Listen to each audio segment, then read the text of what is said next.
Hello friends, આજે આપણે બનાવીશું મલાઈમાંથી એકદમ દાણેદાર ઘી.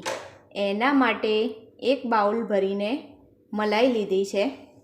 મલાઈમાં ના તો મેળવણ નાખવાની જરૂર પડે, ના તો મિક્સર જારની જરૂર પડે કે પછી ના તો બ્લેન્ડરની જરૂર પડે. એના કરતાં એકદમ સહેલાઈથી મલાઈનું ઘી બનાવીએ. એના માટે મેં 1 કલાક પહેલાં મલાઈને ફ્રીજમાંથી કાઢી લીધી હતી. હવે એને એક મોટા વાસણમાં કાઢી લઈશું. તે બધી મલાઈને એક મોટા વાસણમાં કાઢી લઈએ. મલાઈને મોટા વાસણમાં કાઢી લીધી છે. હવે એને ફેટવા માટે તમારી પાસે આ રીતની વલાણી હોય તો વલાણીનો ઉપયોગ કરી શકાય, અને આ રીતનું વલાણી હોય તો આ રીતની ઉપયોગ કરી શકાય. તો હવે એને ફેટવાનું શરૂ કરીએ. આ રીતે બધી મલાઈને અંદરથી છાશ છૂટી ના પડે ત્યાં સુધી 5 મિનિટ માટે ફેટી લેવાનું. ફેટતા ફેટતા લગભગ મને 5 મિનિટ જેવો સમય થઈ ગયો છે. હવે જો એમાંથી છાશ છૂટી પડી ગઈ છે, તો હવે એમાં એડ કરીશું ઠંડુ પાણી. હવે એમાં એડ કર્યું છે ઠંડુ પાણી. મેં અહીં ઠંડુ પાણી ઉમેરી દીધું છે. હવે એને આ રીતે 2 મિનિટ માટે હલાવતા રહીશું, કે જેથી મલાઈમાંથી માખણ અલગ થઈ જાય અને છાશનો ભાગ પણ અલગ થઈ જાય. તો આ રીતે ધીમે ધીમે એને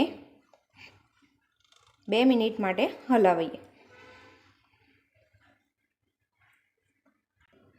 માખણ તૈયાર થઈ ગયું છે, તો એને આ રીતે બોલ બનાવી અને બીજા વાસણમાં મેં ઠંડુ પાણી લીધું છે, તો એમાં એડ કરતા રહીશું અને 2-3 વાર એને ઠંડા પાણીથી ધોઈ લઈશું.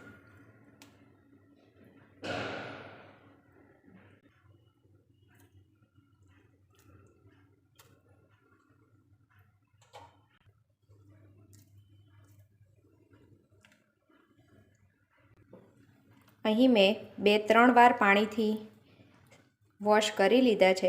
હવે એને જે વાસણમાં ગરમ કરવાના હોય એમાં એડ કરી દઈશું.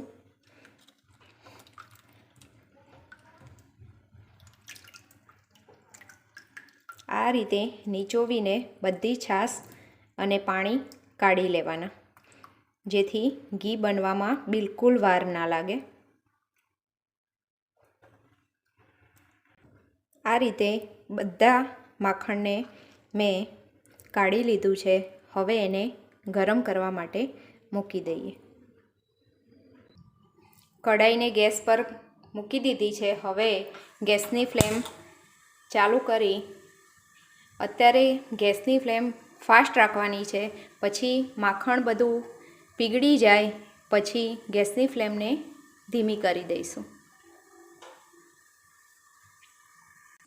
જેનાથી માખણ કાઢ્યું હતું એને આ રીતે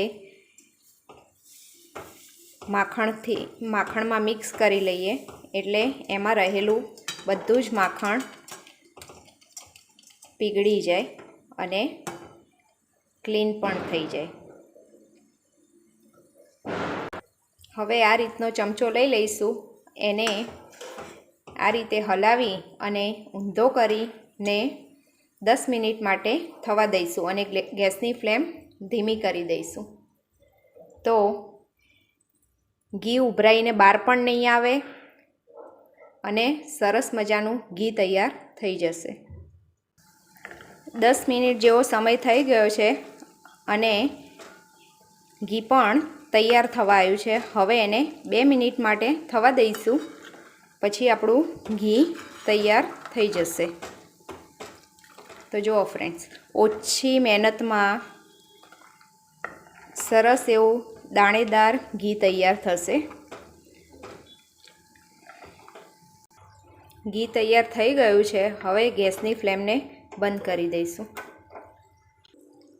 હવે ની મદદથી ગળીને એક ડબ્બામાં કાઢી લઈશું.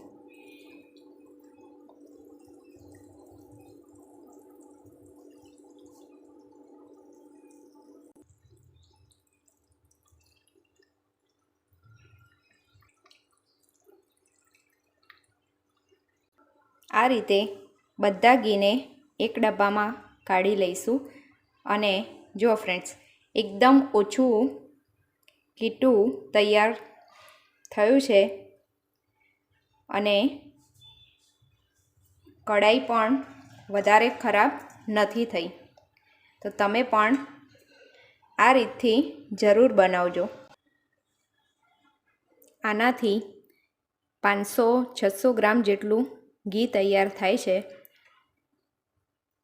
ઘી બનાવતા મને 10થી 15 મિનિટ જેટલો સમય થયો.